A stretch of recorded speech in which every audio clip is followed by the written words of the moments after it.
vai ventilācija ir finansiāli izdevīga, atsūtīja jautājumu klients Erlens. Erlen, es zinu, ka tu seko mums sociālos tīklos, te klausies atbildi. Atbildi ir, principā, gan jā, gan nē, jo jautājums ir, ar ko mēs salīdzinām.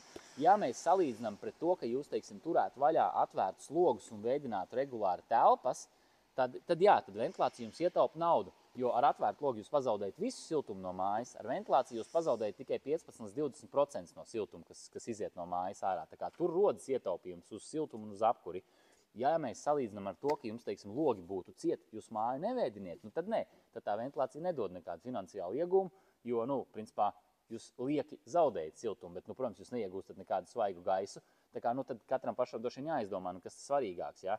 Var to māju neveidināt un, siltumu nezaudēt, vai, protams, tad lietot šo rekuperācijas sistēmu, bet tad jums laik ir svaigs gaiss, tā kā tas katram pašam tā izvēle paliek uz saviem pleciem.